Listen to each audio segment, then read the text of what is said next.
నువ్వు కూడా పోతే దాన్ని పోతే కొంచెం ఒక 2 నిమిషాలమ్మా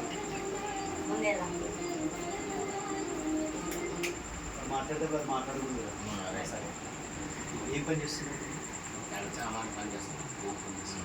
ఎన్ని సంవత్సరాలు? చిన్నప్పటి నుంచి ఇంకా దాంట్లోనే చేస్తున్నారు సార్. మీరేం చేస్తున్నారు? నేను కూలి పనిగా వేయదు. మన కూలి పని చేను పని అనేది వేసి పెట్టుకున్నాను.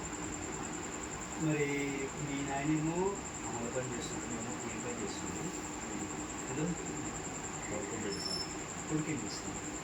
వాడ 10 తరగతి వేసి పెట్టి మనం పని పోతుంది. పని పోతుంది. ఏం పని పోతుంది?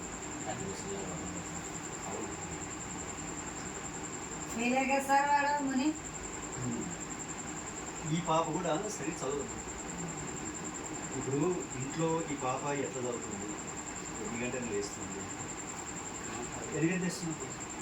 ఆడికే ఇంక మమ్మీ ఎగ్జామే చెప్తాం సార్. ఎగ్జామే చెప్తాము. అట్లా రోజు లేస్తావా? లేచి ఏం చేస్తావు? మీట్లో ఏం చేస్తామా? పసులు ఉంటాను సార్. పసులకు సంబంధించి బండ్లు వెళ్తాను సార్. వేసేసి స్నానం చేసి పడుకొస్తాను సార్. అంతే, అంతకంటే ఏం లేదు. ఏం లేదు సార్. దానికి 5 గంటలు వేస్తాం.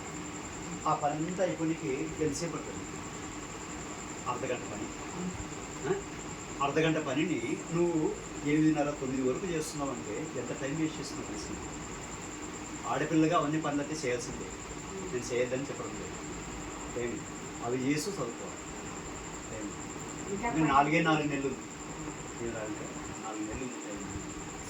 నువ్వు పాస్ అయితే మీ నాయన ఏదో పాస్ అయింది కానీ చదివిస్తారు. ఫెయిల్ అయి కూర్చుంటావు ఇంట్లోనే చూస్తారు. ఒక 6 నెలలు చూస్తారు, ఒక సంవత్సరం చూస్తారు. నీకు ఎవడో తలమాసం నుంచి పెళ్లి చేసి పంపిస్తారు. అర్థమైంది? లేదు లేదు సార్, నాకు పెళ్లి చేసుకుని పోతే బాగుంటుంది, ఈ చదివి అర్థవుతావు సార్, నాకు చాలా కష్టం ఉందంటే నీ రాత ఎక్కడికి అర్థమైందే. లేదు సార్, నా బతుకు నేను మార్చుకుంటాను, నేను చదవాలనుకున్నాను, ఏమి ఇంతకంటే బాగా బతుకు మా అమ్మ మా నాయన కంటే నేను ఇంకా బాగా బతకాలనుకుంటానికి చదవాలి. అర్థమైంది? మీ అమ్మ మీ నాయన నీకు చదువుకోమని చెప్తున్నారు లేదో నాకు తెలియదు. చదువుకో అంటున్నాం సార్. పాస్ అన్న అయితే మాకు మరాదు ఉంటుంది. అయితే ఏం మరాదు ఉంటుంది? మీ బంధువుల్లోన వాడిని కొడుకుని చదివించి వాడు ఫెయిల్ అయ్యి న్యూస్ ఇతను కలరు లేదా ఈ అమ్మ మీ అమ్మలో 2 మాట్లాడతారు. ఫస్ట్ మీ నాయన కంటే మీ అమ్మనే అంటారు. ఆడపిల్లని పోయి ఈ పిల్లలు కూడా చదివించి ఫెయిల్ అయ్యి ఇంట్లో చూసిపెట్టి ఏమి మనకేం చదువు వస్తుంది అని చెప్పి 4 మాట్లాడి పంపిస్తాను. అర్థమైంది? తెలుగు పరీక్ష ప్రశ్నిస్తాయి చంద్రాలు రాష్ట్రం అందరూ అట్లా రాష్ట్రం. నువ్వు ఒకటి కదా తెలుగు పరీక్ష అంత దరిద్రం రాసింటే మిగతా పరీక్ష మాట వస్తుంది. ఖచ్చితంగా.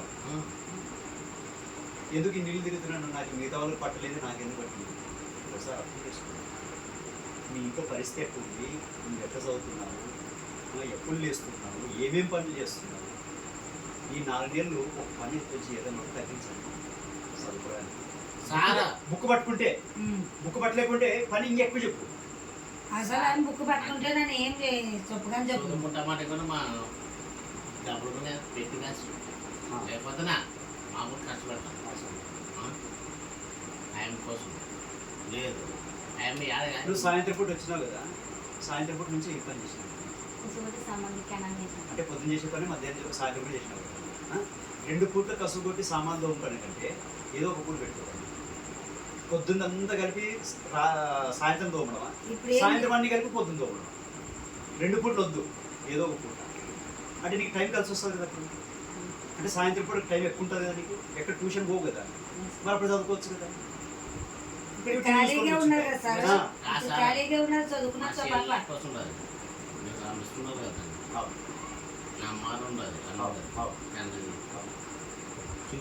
ఏం చేస్తాను పని చెప్తాను. నవ్వుతున్నావు నువ్వు, సిగ్గుపడా నువ్వు, బాగునే చదివించేది ఏంటికి? అదే కదా నీ భవిష్యత్తు బాగుండాలని. పది చదివేవంటే నీకు గౌరవం ఉంటుంది, 10 ఫెయిల్ అయ్యానంటే నీకు గౌరవం ఉండదు. నీ బంధువులో గౌరవం ఉండదు నీకు ఫస్ట్, అన్నిటికంటే ముఖ్యంగా. పక్కన అందరూ పాస్ అయ్యారు, నువ్వే మునిగడ ఫెయిల్ అవుతారో అనిపిస్తుంది నాకు. చదువుకుని ఉంటుందంటే అట్లా అనిపించేది మరి. ఇప్పటి నుంచి ఇప్పుడు కూడా చిన్న చిన్న మించిపోయింది. పిల్లలు లెక్కలు చెప్తారు నాకే. ఏ పేరు మన పేరు సరోజ. సరోజమ్మ అని చెప్పేది ఏమి ఆడకుండా ఏం చెప్పాను ఆ బిడ్డ ఆడల్లో సారులో సతాయిస్తారు అని చెప్తాను. ఎందుకు సతాయిస్తారు? ఏ విషయంలో సతాయిస్తారు? చదువు విషయంలోనే సతాయించేది. ఇక వేరే విషయంలో ఏమో సతాయిస్తారా చెప్పు. 8 గంటల వరకు టైం పట్టించేది అని చెప్తే కదా బాగా చెప్పు. మా సార్ వరకు పెట్టుకుంటారు క్లాస్ అని. పెట్టుకుంటాం. ఎవరి కోసం? మాకు పొద్దుగో పెట్టుకుంటామా? చెప్పు. మాకేమంటే ఇప్పుడు మా ఇంట్లో కూడా సంసారం ఉంటుంది కదమ్మా, మాకు పిల్లలు ఉంటారు కదమ్మా, మాకు బయట తెచ్చేవి ఇంట్లో ఇచ్చేవి అన్నీ ఉంటావు లేదు ఉంటా అమ్మ ఉంటానే ఉంటావు ఉంటాయి కదా. మరి అన్ని వదిలిపెట్టి వీళ్ళ కోసం ఒక గంట సేపు ఎక్కువ చెప్తే సంతోషపడాలన్నా, ఎక్కువ చెప్తే బాధపడాలన్నా? పిల్లికి చదువు చెప్పాలనే ఉండేది. మళ్ళా నువ్వు చదవాలి కదా. ఇప్పుడు ఎవరికైనా కోసమో చదువు చెప్పేకి అది అనిపించింది. ఇప్పుడు మీరంటే రాఘవేంద్ర బడి ముందు నుంచే పోతూ ఉంటాను. మళ్ళా ఒకనాడు కాకపోతే ఒకనాడు బడి లోపలికి వచ్చి ఏం సార్ మా పాప అంతగా సార్ నాకు చెప్పేదాన్ని. నన్ను పొద్దున 7 గంటలకు పోతాను చెప్పేదాన్ని. సార్ నన్ను వచ్చేది 3 గంటలు వస్తానో లేదు. ఆ సార్ 7 గంటలు 9 తప్ప వస్తావు. అంతే.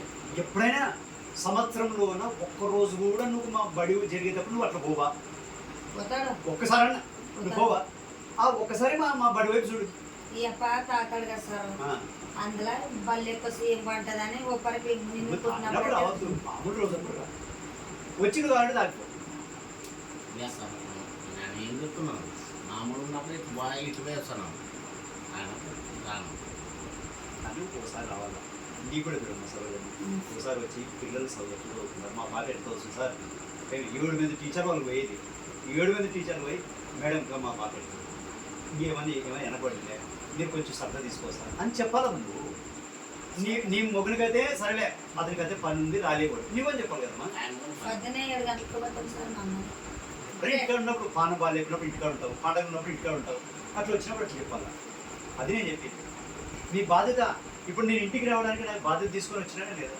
మరి మీ బాధ్యత కూడా ఉందే కదా. ఇప్పుడు సార్లు బిర్రు పెట్టిందని వచ్చారు సార్. సార్లు బిర్రు పెట్టిన కాదు, నాకు నేను వచ్చాను.